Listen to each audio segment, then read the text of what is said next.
Hi everyone, today I'm going to show you, I managed to get some beautiful little craft coloured coin pockets when I did an op shop find a couple of weeks back. I have got a video on that and I'll link it in the description. So I'm going to use them because I want to put them into one of the journals that I'm doing. So this is what I'm going to be doing today. We're going to do a bit of inking, we're going to do a bit of stenciling with some texture paste, and I'm going to be using some butterflies from the Golden Meads A Time in Africa journal, which I've already pre-cut out, otherwise we'll be here all day. And so let's get cracking. First of all, I'm just going to grab the coin envelope.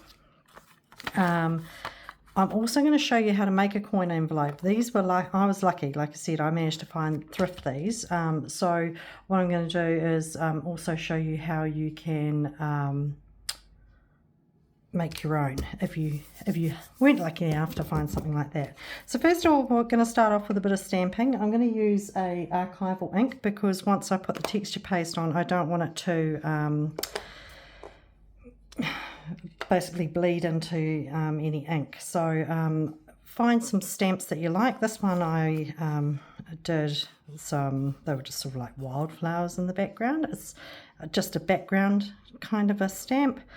This one I'm going to use, it's got a little butterfly on it as well. And it's just to be in the background. It's not meant to be a focal point or anything like that. So might put a couple in here. I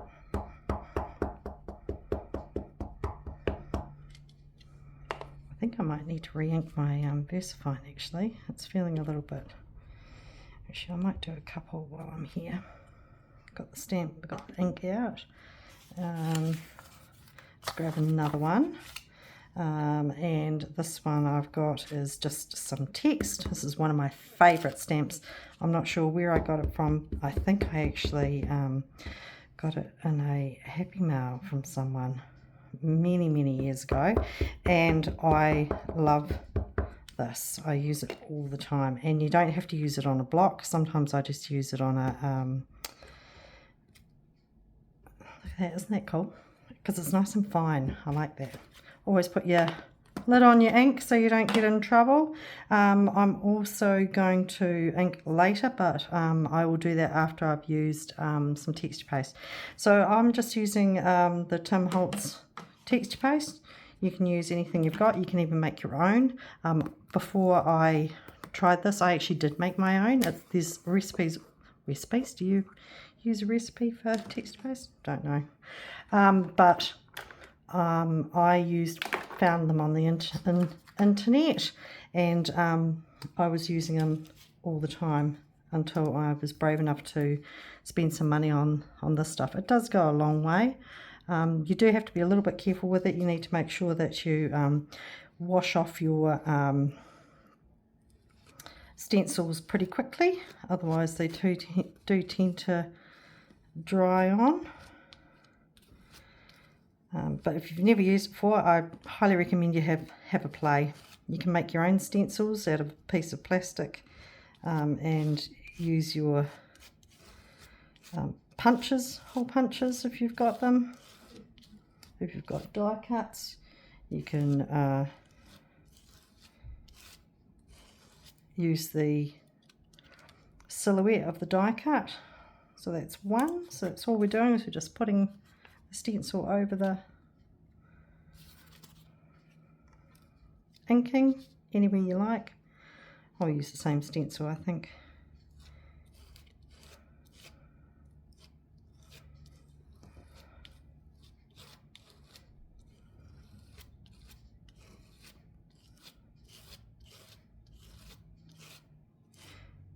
Just try and get an even coat and then peel it off.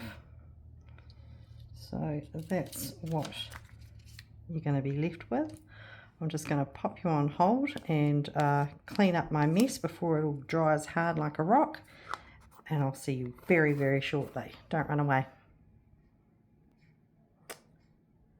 Okay, I'm back. So what I'm going to do now is I've got a little bit of de-stress spritz. You don't have to do this, but in my journal I do want to have a little bit of a gold accent. So all I'm going to do is just, rather than spritz it, I'm just going to flick it, just so that it has a little bit of gold on it, just to give it something a little bit special. Okay, so I took the liberty of also giving that a bit of a dry off as well, so that we didn't have to hang around too long. And I'm not sure if my camera will pick it up, but you can see there's just lovely little gold splashes on there, which will just pick up the light nicely. So now what we're going to do is we're going to give it a quick ink. I'm just going to use Scorched Timber. I'm using that colour right through my whole journal. So of course, if you wanted to match it to something, a project that you're working on, you can use any colours you like. Same as you could even ink the coin pockets as well, these little coin envelopes, into something different if you wanted to. But they're going to go quite nicely with the colours that I'm already doing in my journal. So we're just going to give those an ink. Ink, ink, ink.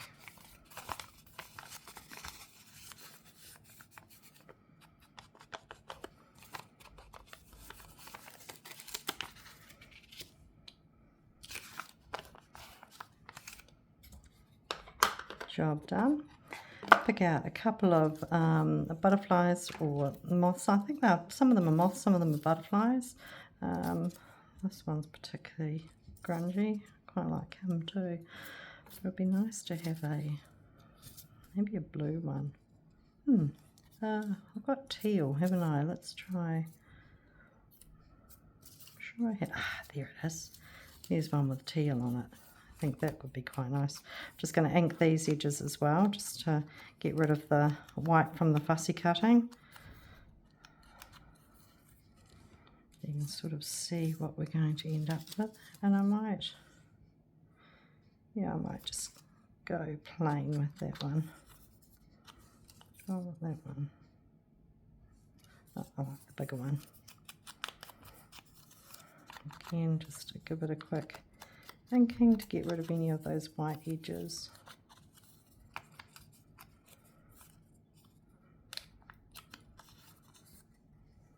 Like so. I'm going to grab some muslin now. And here's a piece I prepared earlier. Oh, even better, here's 2 pieces. Don't need a big amount. I'll just take that edge off there. And see what we're doing. It's just to give it a bit of interest. Now, if you wanted to dye your muslin first, I haven't got any done, and I really should do that. I just use my distress inks. I smush it on the silicone, give it a bit of a spritz with water, dab my muslin into it, and let it dry. And it gives it a nice kind of a grungy. So I'm just going to go straight onto the envelope, like so. I'll put the smaller one on the smaller piece. Now I'm lying these flat because I don't want this journal, it's got to go all the way to South Africa, it's going to be quite bulky, so I'm trying to keep it as flat as possible. So it doesn't bulk up too much in the suitcase. So I'm laying these butterflies flat. There we go. But if you wanted to add a bit of texture, you can absolutely fold up the wings and give them a bit of dimension. You could glue 2 together, give them more dimension, so that when one flips up, you can see the other one beneath it. So that is a lovely little embellishment. I'll show you what I'll do with it for the journal. I have to be careful, I don't want to give too much away of where I've got to. But as an example, I have my journal here. I could clip it in on the side with a little paper clip.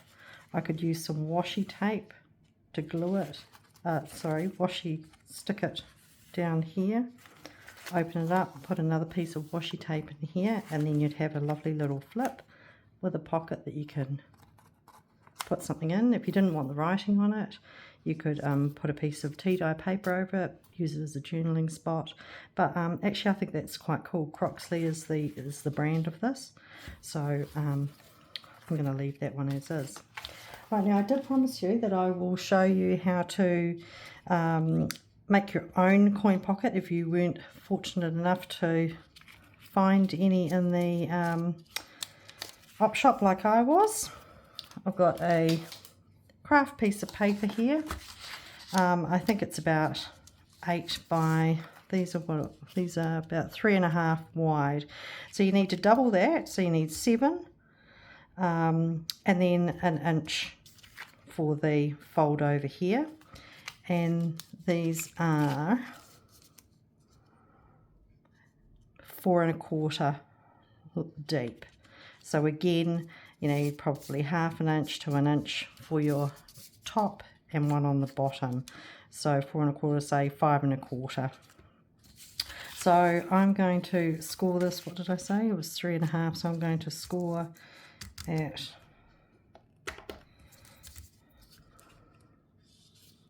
3.5, and then 1 inch-ish.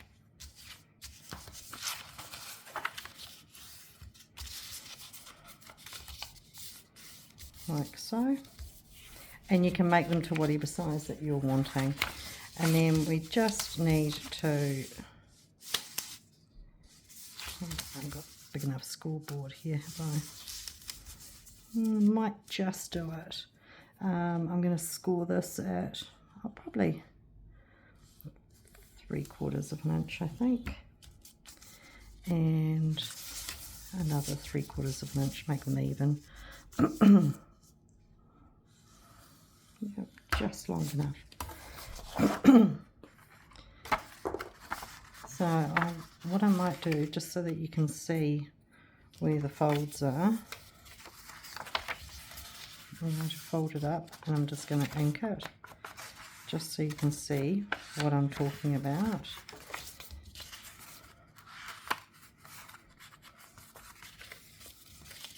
Because we are going to have to make a couple of cuts.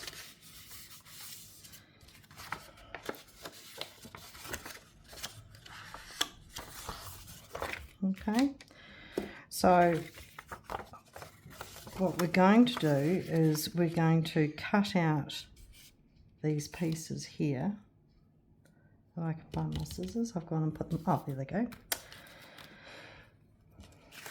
I'm going to cut out this one here. I do it on a bit of an angle so that when it folds up, and I'm going to cut out this piece here.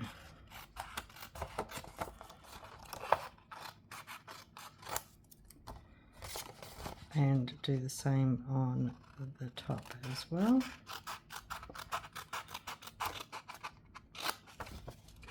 This one I'll do straight. And this little one here.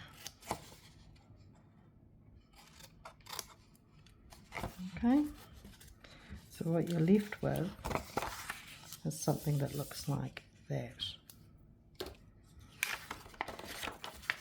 If you wanted to, one will be the top, one will be the bottom. If you want to round your corners, now's the time to do it.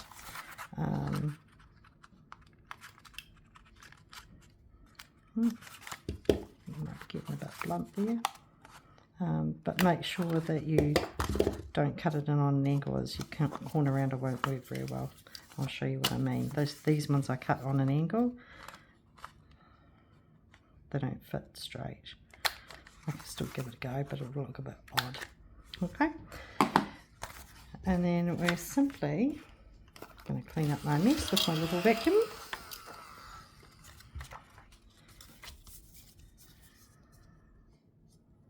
Going to run this down here, glue it up.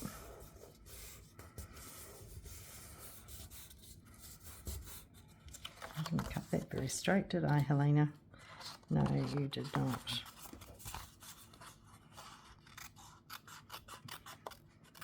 I'm going to cut it reasonably straight so that when you fold this up, so now you've got your 2 flaps left here, and you're just going to simply glue this one up here.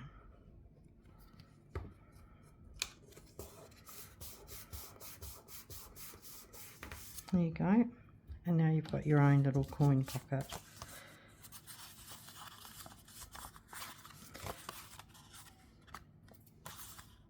Okay, so that was probably a little bit, measurements were a little bit different to what I had, but you get the idea. You can make it to any size that you want. If you wanted to put a notch in there as well, if you wanted just a pocket, you could cut, you know, not have to worry about that extra piece across the top there.